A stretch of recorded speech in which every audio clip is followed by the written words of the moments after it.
Qurilish sohasida sifat eng muhim va hal qiluvchi mezonlardan biri hisoblanadi. Biroq ayrim holatlarda qurilish ishlarida sifat masalasiga yetarlicha e'tibor qaratilmayotgani ham kuzatilmoqda. Natijada ba'zi obyektlarda ishlar loyiha hujjatlari va texnik me'yorlar talabiga to'liq javob bermaydigan holda amalga oshirilmoqda.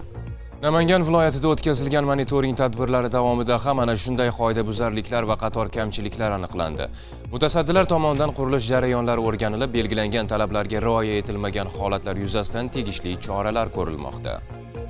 Ayni paytda biz ustida turgan, ya'ni oyog'imiz ostida turgan mana bu beton plitasi hozir buziladi.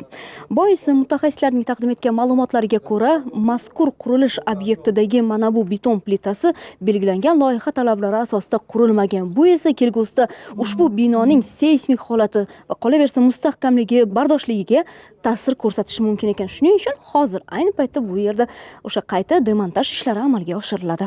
Obyektingiz monolit ko'rsatilgan, zina monolit ko'rsatilgan monolit uchastka. Lekin amalda joyida plita bosib o'rgansizlar.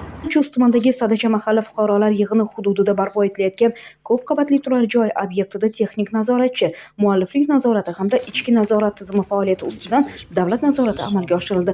O'rganishlar davomida binoning birinchi qavatidagi zina maydonchasi, ya'ni podyezd qismi qurilish loyiha talablariga zid ravishda bajarilgani aniqlandi. Bunday holatlarning kelib chiqishiga eng avvalo qurilish jarayonida mas'uliyat va e'tiborning yetarli darajada bo'lmagani sabab bo'lmoqda. Chust tumanidagi navbatdagi obyektdan mualliflik nazorati, ichki nazorat, texnik nazorat ustidan davlat nazoratini olib borganimizda, ishchi loyihaning 4-6 o'g'li orasidagi monolit uchastka o'rniga ko'p bo'shliqli qora yoqma plitalar montaj qilingan. Qo'pol qoidabuzarlik hisoblanadi. Seysmik jihatdan lift shaxtasiga kirib chiqish fuqarolar tomonidan ko'p bo'lgani sababli albatta yuklama ortiq bo'ladi. Shu sababli holat bo'yicha pudratchiga ko'rsatma berildi. Buzib tashlash bo'yicha hozir buzish ishlari amalga oshirilyapti. Shuningdek, tumanning Toshqo'rg'on mahalla fuqarolar yig'ini hududida joylashgan 52-umumta'lim maktabida qo'shimcha barpo etilayotgan o'quv binosi ham ko'zdan kechirildi. Mazkur obyektda qurilish ishlari belgilangan loyiha asosida olib borilayotgani,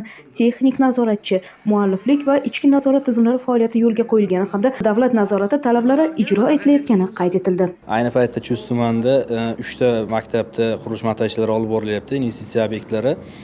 Bulardan hozir 52-maktabga monitoring nazoratini olib borish uchun keldik. Shu paytgacha monitoring nazorat davrida bu obyektimizda o'sha bir qator sifatsiz qurilish montaj ishlari aniqlanib, tegishli tartibda ko'rsatmalarni berib, buzdirish ishlari amalga oshirilgan. Sifatsiz materiallar chiqarib tashlanib, yangi montaj ishlari amalga oshirilgan. Umuman olganda, o'tkazilgan o'rganishlar natijalari qurilish sohasida ayrim muammo va kamchiliklar hali hamon mavjudligini ko'rsatmoqda. Bu esa sohada nazoratni yanada kuchaytirish, mas'ul shaxslarning javobgarligini oshirish, shuningdek, qurilish ishlarida sifatni ustuvor yo'nalish sifatida belgilash zarurligini yana bir bora tasdiqlaydi. Bu kun Xulkar Ismoilova, Namangan.